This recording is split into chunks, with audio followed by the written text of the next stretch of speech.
Antibiotic के similarity में ही कोई ऐसी मेडिसिन है जो हम लोग दे सकते हैं हेम्योपैथी में? नहीं, बिकॉज एंटीबायोटिक्स, अभी आपने क्या बोला, वायरल फीवर हुआ तो एंटीबायोटिक्स थी, नॉर्मल फीवर हुआ तो एंटीबायोटिक्स थी। मेरे पास तो पूरे एलोपैथी डॉक्टर्स की कहते हैं ना, पूरा प्रचार है जहाँ पे उन लोगों ने ये बोला हुआ है कि आप लोग खुद गलत कर रहे हो। अभी antibiotics are severe medicine that are being abused in our society. मैं बिलीव यू मी, मेरे पास केसेस आते हैं, एक दिन में 4-4, 6-6 केसेस आते हैं। एंटीबायोटिक्स दिए हैं, खांसी जुकाम के लिए यूटीआई शुरू हो गया, because all the good bacteria in your body wipes out. मैं जानना चाहती हूँ, ऐसी कोई हेम्योपैथी में मतलब कोई ऐसी मेडिसिन कौन सी देनी चाहिए जो इससे अल्सर जो है वो ठीक हो? It's not the disease, it's a symptom.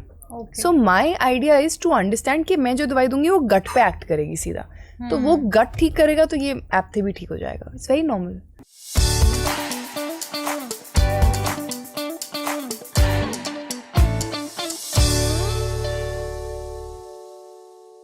अच्छा, जैसे कि एलोपैथी में एक मेडिसिन होती है, जैसे कोई भी जैसे अगर लूज मोशन हो रहा है या फीवर हो रहा है या वायरल इन्फेक्शन है, उसके लिए एंटीबायोटिक दी जाती है।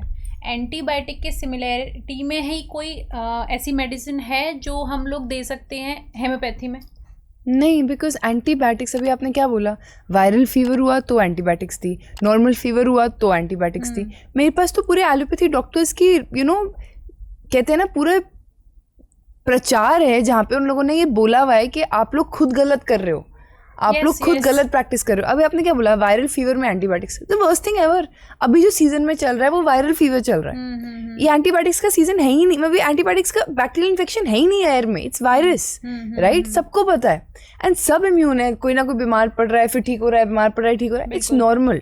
इस टाइम पे मैं B22, B33 ड्रॉप्स बोलती हूँ। कल मुझे जो काम था, before starting this podcast, I called up, I think I spoke to your team member, I said I had a little bit of cold, I had my B22, I was absolutely fine. So I'm just trying to say, if you're thinking कि antibiotics की replacements क्या है, I'd rather say कि सही medicine क्या है लेने के लिए, क्योंकि मेरे को एंटीबायोटिक्स की रिप्लेसमेंट नहीं चाहिए, मेरे को सही मेडिसिन चाहिए जो मेरी बॉडी की इम्यूनिटी को ठीक रखे और मेरी बॉडी की इम्यून सिस्टम को बोलें कि आप खुद ठीक हो और मैं आपको ट्रिगर करूंगा ठीक होने के लिए। वो होम्योपैथी का काम है। अभी antibiotics are severe medicine that are being abused in our society. मैं बिलीव यू मी, मेरे पास केसेस आते हैं, एक दिन में 4-4, 6-6 केसेस आते हैं। एंटीबायोटिक्स दिए हैं, खांसी जुकाम के लिए यूटीआई शुरू हो गया, because all the good bacteria in your body wipes out कुछ, और वो खत्म हुआ, स्किन इन्फेक्शन शुरू हो गई। Nothing stage normal once you start antibiotics. अभी आज का केस है, one of my patients text me, और सिवियर स्किन का केस था, कुछ माउथ में एलर्जी हुई, they went to their local GP allopathy doctor, और ने कहा माउथ इन्फेक्शन है, एंटीबायोटिक्स दे दो। कहते हाँ, उसे माउथ में ना आराम आ गया एंटीबायोटिक्स खा के। आई सेड अभी तो अब हफ्ता 2 हफ्ता, अब आप वेट करके देखो। आई सेड उस पर उसको आराम तो आ गया माउथ में। मैंने कहा आना था, आपने सारे बैक्टीरिया को ख़त्म ही तो कर दिया ना।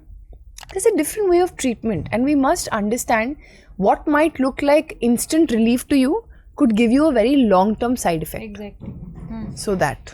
But मैं एंटीबायोटिक्स के लिए नहीं बोलूँगी, मैं बोलूँगी सही मेडिसिन खांसी जुकाम फीवर के लिए जो मैं यूज़ करती हूँ, क्लिनिक में सबको देती हूँ, वो होगी B22, B33 एंड फीवोइड। मैं इससे ऊपर नहीं जाती। ये परफेक्ट मेडिसिन है। B22 for cold, B33 for cough and फीवोइड फॉर फीवर, बस। अच्छा, जैसे कि आपने अभी बताया कि माउथ में वो उनको इन्फेक्शन हो गया, बहुत ज़्यादा केसेस आते हैं कि पेट खराब होने से माउथ अल्सर हो जाता है, छाले निकल आते हैं। मैं जानना चाहती हूँ, ऐसी कोई हेम्योपैथी में मतलब कोई ऐसी मेडिसिन कौन सी देनी चाहिए जो इससे अल्सर जो है वो ठीक हो? अगर आपको माउथ अल्सर्स हैं जिनको हम एप्थे भी बोलते हैं, तो हम उसके लिए B2 ड्रॉप्स देते हैं। B2 क्यों देते हैं? क्योंकि उसमें वो सारे ड्रॉप्स हैं जो स्टमक की हेल्थ और GIT हेल्थ के लिए सही हैं। बट अगर आपको सर्टेन विटामिन B की कमी है, विटामिन B कॉम्प्लेक्स की कमी है, तो ये छाले आ सकते हैं।